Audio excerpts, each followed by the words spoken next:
오늘은 빌립보서 1장 19절에서 30절까지입니다. 계속 기쁨의 주제로 말씀을 살펴보고 있습니다. 1장에서는 그리스도 안에 있을 때 기쁨이 충만하다. 또 사랑할 성도들, 사람들이 있을 때 기쁨이 충만하다. 또 복음이 있을 때, 복음과의 관계 속에서 기쁨이 충만하다. 이렇게 말씀을 하고 있습니다. 오늘 본문도 복음이라는 주제로 같이 살펴보도록 하겠습니다. 25절 보시면은 내가 살 것과 너의 믿음의 진보와 기쁨을 위하여, 기쁨이라는 단어가 다시 한번 나옵니다. 여기에 보시면 오늘 위하여라는 단어가 굉장히 많이 나오는데, 위하여. 그러니까 무엇을 위하여 살 때, 인생의 목적이 있을 때, 사명이 있을 때 기쁨이 생긴다는 것입니다. 근데 그 위하여가 어떤 위하여인가? 오늘 본문에 보시면 두 가지 위하여라는 단어가 나옵니다. 24절 봐보세요. 너희를 위하여, 성도들을 위하여 사는 거죠. 사람들을 위하여 살 때 기쁨이 충만하다. 25절도 봐보세요. 내가 살 것과 너희 믿음의 진보와 기쁨을 위하여, 성도들의 기쁨을 위하여 살 때 기쁨이 충만하게 된다는 것입니다. 또 위하여라는 단어가 그리스도를 위하여라는 단어가 1장에 보시면 많이 나옵니다. 그리스도를 위하여. 29절. 그리스도를 위하여 너희에게 은혜를 주신 것은 다만 그를 믿을 뿐 아니라 또한 그를 위하여, 위하여라는 단어가 29절에 두 번 나오죠. 그러니까 두 가지를 위하여 살 때 기쁨이 충만하다라는 거죠. 사람들을 위하여, 이웃을 위하여, 그리고 그리스도를 위하여. 근데 이 두 가지를 위하여 사는 방법이 딱 한 가지 있습니다. 그것은 복음을 위하여 살 때 이 두 가지를 위하여 살게 됩니다. 왜냐하면 그리스도를 위하여 사는 것이 뭐예요? 그리스도를 전파하는 거죠. 그리스도를 전파하여서 다른 사람들이 생명을 얻게 하는 거죠. 지옥에서 천국으로 옮겨가게 하는 거죠. 그러니까 사람들을 사랑하고 그리스도를 사랑하는 단 한 가지의 삶은 복음을 위하여 사는 삶입니다. 이 복음은 하나님의 명령입니다. 땅끝까지 복음을 전파하라고 말씀하셨어요. 하나님의 말씀에 순종하고 하나님을 위하여 살게 되는 거죠. 이웃을 사랑하는 것, 가장 이웃을 사랑하는 게 뭐예요? 그들을 천국 보내는 거죠. 지옥에서 끄집어내어서 영생을 주는 거죠. 그러니까 성경 66권이 하나님 사랑, 이웃 사랑이 두 가지가 가장 큰 명령입니다. 성경 66권의 요약입니다. 이것을 이루는 유일한 방법이 복음을 위해서 사는 거예요. 그러니까 복음을 위해서 살지 않는다. 그러면 하나님 사랑도 이웃 사랑도 없고 하나님의 말씀을 순종하는 것도 없고 성경과 무관한 사람입니다. 그렇다면 복음을 위해서 사는 것은 어떤 삶일까? 오늘 네 가지로 살펴보겠습니다. 27절 보겠습니다. 첫 번째, 복음에 합당하게 생활하는 겁니다. 이게 전제 조건이 돼야 돼요. 생활이 있어야 된다는 거예요. 복음에 합당한 생활. 생활은 막 엉망이야. 복음을 위해서 산다고 그러는데, 전도는 하는데, 선교는 하는데 생활이 엉망이야. 그럼 복음이 막히는 거죠. 뭐 복음을 위해 산다고 그러는데 막 쇼핑 다니고 사치를 많이 해. 그 사람 보고 복음을 받아들일 사람 없습니다. 막 거짓말을 많이 하고 남을 비방하고 막 비판해. 그 사람을 통해서 하나님을 알게 될 사람은 한 사람도 없습니다. 신약에 와보시면 가룟 유다를 예수님의 복음의 사역자로 선택했는데 그는 돈에 욕심을 내어서 부정직하게 살아가죠. 그 사람을 통해서는 복음이 전파되지도 않고 오히려 예수님을 잡아주기는 복음을 방해하는 사람이 된다는 것입니다. 삼손은 어떻습니까? 삼손도 복음의 일꾼으로 세워주셨는데 그거는 성적인 타락이 있어요. 그 사람을 통해서는 복음이 전파될 수가 없다는 겁니다. 다윗도 참 잘 살았어요. 근데 밧세바를 간음하고 막 우리아를 쳐 죽여. 그런 사람을 통해서는 복음이 전파되지도 않아요. 그러니까 생활이 굉장히 중요한 것입니다. 막 싸움박질하고 막 그런 사람이 있어요. 그 사람을 통해서는 복음이 막히는 거예요. 그러니까 생활이 합당하게 이어질 때 그 복음도 아름답게 전파될 수 있다는 것입니다. 그리스도를 위하여 또 이웃을 위하여 복음을 전파하는 삶은 나의 생활이 아름다워야 한다는 것입니다. 두 번째, 믿음에 성장해야 된다는 거예요. 신앙이 성장. 25절 보겠습니다. 내가 살 것과 너희 믿음의 진보와. 그러니까 믿음의 진보가 있어야 돼요. 그래야 복음을 위해서 살 수가 있습니다. 믿음이 성장돼야 된다는 거예요. 이 믿음이라는 거는요, 부지런히 애쓰고 노력하고 땀을 흘리지 않으면 퇴보합니다. 중간이 없어요. 영적 생활은. 그래서 기도해야 되고 말씀을 묵상해야 되고 암송해야 되고 부지런히 하나님의 말씀에 순종하는 삶을 살지 않으면 불순종하게 되고 더러워집니다. 마음밭은 그냥 놔두면 잡초가 자라게 돼 있어요. 이게 영적인 법칙입니다.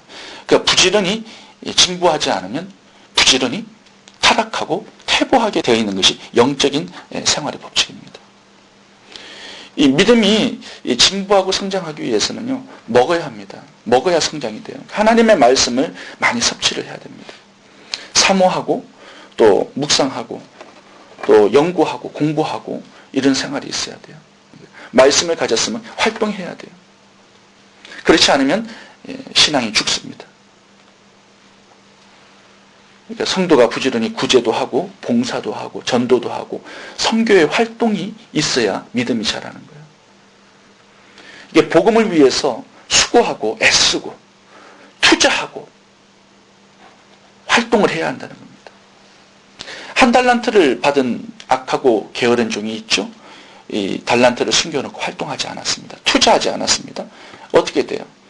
결국은 신앙이 퇴보하고 하나님께 쓰임받지도 못하고 영원히 큰 문제가 생겨버리죠.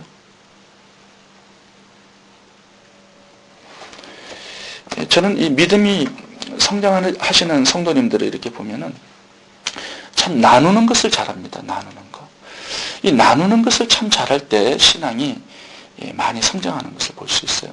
초대교회를 보시면은 성령께서 오셔가지고 첫 번째 하게 하신 일이 뭐냐 하면은 자기의 소유를 사도들의 발 앞에 가져와서 필요를 따라서 나누어 주는 것. 이 나눔이 초대교회의 시작점이에요. 그러니까 초대교회가 왕성하게 성장합니다. 이 나눔 속에 성령께서 역사하셔서 그 공동체를 아주 건강하게 하고 굉장히 복되게 하고 또 공동체가 성장하게끔 만드세요. 나눔이 있을 때 성령의 활동이 굉장히 활발하게 일어납니다. 성경을 이렇게 봐보시면은 우리의 신체를 봐보셔도 세포 성장이 세포가 자기 자신을 나누는 그새서부터 우리 몸이 성장하고 자라요. 그러니까 나눔이 있을 때 굉장히 많이 성장합니다. 이 사르밧 과부 같은 경우에는 엘리야에게 떡 한 조각을 나누었어요. 굉장히 작은 나눔이 없지만 하나님의 기적이 그곳에 함께 하셔서 하나님을 체험하고 하나님을 아는 그 지식이 굉장히 체험적으로 많이 자라고 성장합니다. 기생 라합도 마찬가지죠. 정탐꾼에게 작은 것 봉사하고 나눴는데 거기에 여리고성이 무너지는 기적을 보게 되고 자기 가족이 다 살고 예수님의 조상까지 되는 엄청난 하나님의 역사와 기적을 경험하게 되는 거죠. 뭐 전체적으로 다 그래요. 이 초대교회도 보면은 자기의 가진 것들을 많이 나누는 그런 사람들을 하나님께서 많이 축복하시는 그런 이야기들을 많이 접할 수 있습니다. 이 거지 나사로의 비유에서 그 부자는 나누지 않아요. 믿음이 죽어버리죠. 믿음이. 가룟 유다도 나누지 않으니까 죽어버리고, 선한 사마리아인 같은 경우에는 주님께서 보여주고 싶어 할 만큼 믿음이 참 아름다운 사람으로 모델로 나오죠. 누가복음 10장에서. 믿음이 굉장히 나누는 믿음이 되어야 됩니다. 그리고 또 하나 중요한 게 19절입니다. 19절 한번 읽어보겠습니다. 이것이 너희 강구와 예수 그리스도의 성령의 도우심으로 내 구원에 이르게 할 줄 아는 거로. 여기 보시면은 사도 바울이 기도해달라고 부탁을 했어요. 그래서 빌립보 성도들이 너희 강구와 기도를 했습니다. 그들이 기도했어요. 기도했을 때 예수 그리스도의 성령의 도우심이 나타나서 사도 바울이 구원에 이르게 되었다는 겁니다. 복음 사역에 여러 가지 죽음의 위험에 많이 빠졌는데 빌립보 성도들의 기도 때문에 사도 바울이 구원을 받고 복음 사역을 지속적으로 할 수 있었다는 거예요. 이 구원이라는 단어가 어떤 면에서는 사도 바울이 감옥에 갇혀서 상당히 좌절되고 낙심하는 가운데 이런 정신적인 또 육체적인 어떤 그런 위로를 얘기할 수도 있습니다. 그러니까 빌립보 성도들의 기도가 사도 바울의 사역을, 복음 사역을 힘있게 했다는 겁니다. 나누는 것 중에서 가장 중요한 나눈 게 뭐냐면 중보 기도예요. 말씀 사역자들, 또 복음 사역자들을 위해서 중보 기도를 나누어 주는 것. 이것이 굉장히 중요한 성도들의 성장 중에 하나입니다. 믿음의 진보가 이것을 통해서 많이 오게 되는 것을 우리가 또 생각해 볼 수 있습니다.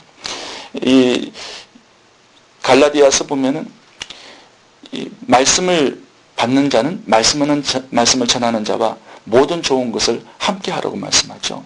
그 모든 좋은 것 중에 한 가지가 바로 목회자들을 위해서 중보기도 해주는 것. 그것입니다. 믿음의 진보가 있을 때 복음의 사역을 잘 감당할 수 있고 또 기쁨이 충만하게 될 수 있다는 것입니다. 세 번째, 협력해야 합니다. 27절을 보겠습니다. 오직 너희는 그리스도 복음에 합당하게 생활하라. 이는 내가 너희를 가보나 떠나 있으나 너희가 일심으로 서서, 일심, 하나의 마음이 되었죠. 한 뜻, 뜻이 하나로 모아졌죠. 복음의 신앙을 위하여 협력하는 것과 복음을 위해서는 협력해야 돼요. 마음을 모으고 뜻을 하나로 모아서 나아가야 된다는 것입니다.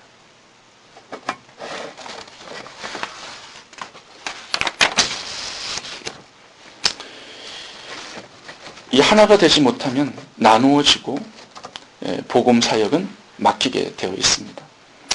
이 팀 사역은 복음의 핵심적인 거죠.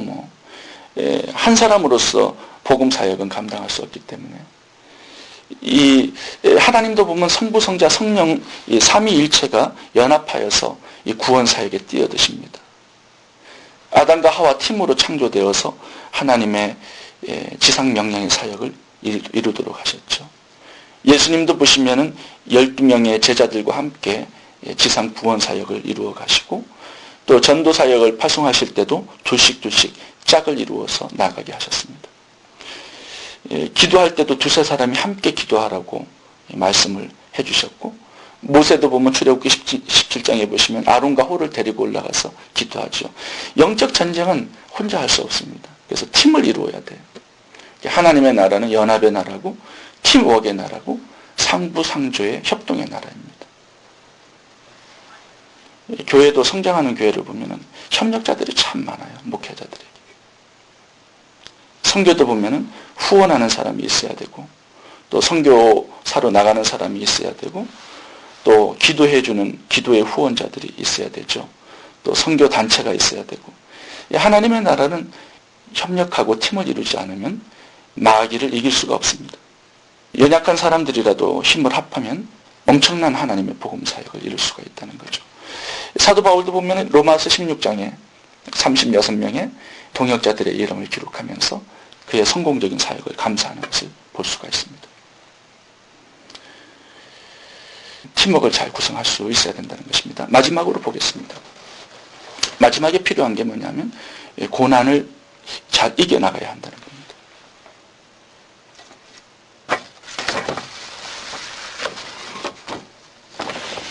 29절을 보겠습니다. 그리스도를 위하여 너희에게 은혜를 주신 것은 다만 그를 믿을 뿐 아니라 또한 그를 위하여 고난도 받게 하심이라. 이 복음 사역은요, 고난이 많이 있는 삶입니다. 그냥 보통 신앙생활하면 고난이 별로 없는데 말씀 사역을 시작하고 이제 선교에 동참하게 되면은 마귀의 영역을 공격하게 되는 것이니까 마귀가 가만히 있지 않습니다. 여러 가지 고난을 주어서 그 복음의 사역을 중단할 수 있도록 굉장히 시험과 환난이 따르게 됩니다. 그럴 때도 고난을 잘 이기고 담대해야 한다고 말씀을 합니다. 여기 담대라는 단어를 한번 좀 살펴보겠습니다. 20절 보겠습니다. 나의 간절한 기대와 소망을 따라 아무 일에든지 부끄럽지 아니하고 오직 전과 같이 이제도 온전히 담대하여 살든지 죽든지 내 몸에서 그리스도가 존귀히 되게 하려 하나니. 사도 바울이 당했던 그 고난은 상상을 초월하는 고난이었어요. 고린도후서 11장을 보시면 유대인들에게 40에 하나 감한 매를 5번이나 맞았습니다.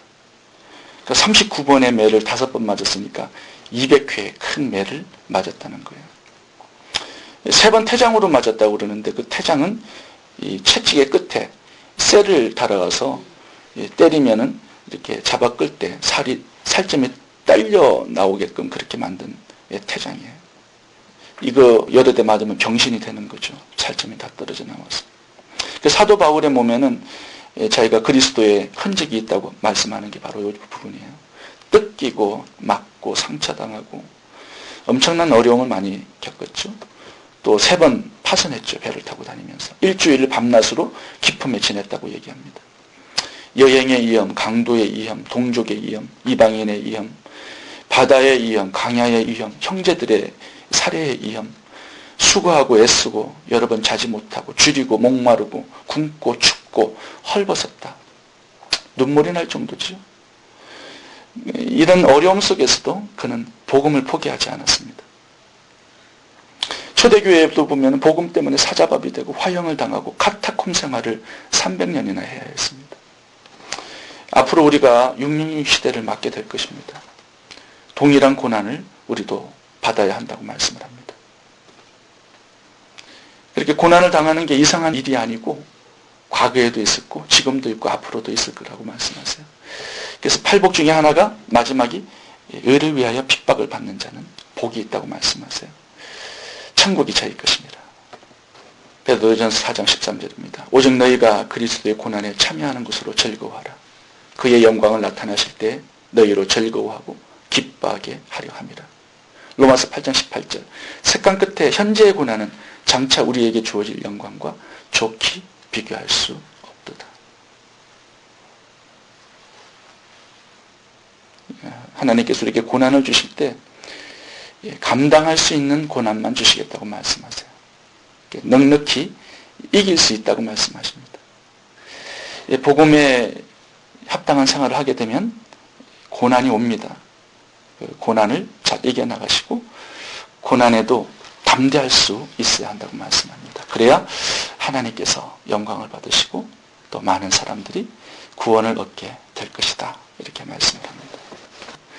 어떤 사람의 영혼 구원을 위해서 내가 눈물 뿌리고 금식하면서 기도하는 것, 이것도 고난이에요. 이런 게 있어야 된다는 거예요.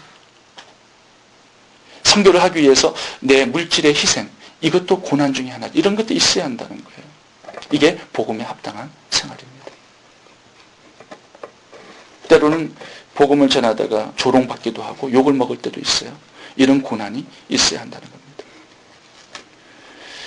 어떤 분은 주일학교를 가르치기 위해서 교회에 일찍 오느라고 식사를 못하고 오시는 분도 있어요. 그런 고난이 있어야 한다는 겁니다. 또 식당에서 친교를 위해서 또 밥을 하고 식사를 준비하는 분들이 있어요. 그런 수고. 또 어떤 분은 매일 새벽 예배에 할아버지 할머니들을 모시고 이렇게 차량 운행을 하는 분들이 교회마다 있습니다. 그런 어떤 복음 때문에 당하는 고난이 영광을 만들어주는 거예요. 복음의 그것이 합당한 생활이라고 말씀을 하고 있습니다. 오늘 복음을 위해서 사는 삶 4가지로 요약해 볼 수 있습니다. 합당한 생활이 있어야 한다는 겁니다. 2번째, 믿음의 진보를 이룰 수 있어야 한다는 것입니다. 3번째, 협력해야 한다는 것입니다. 4번째, 고난에 담대하고 고난을 이겨나갈 수 있어야 한다는 것입니다. 기도하겠습니다. 기도하겠습니다. 기도하겠습니다.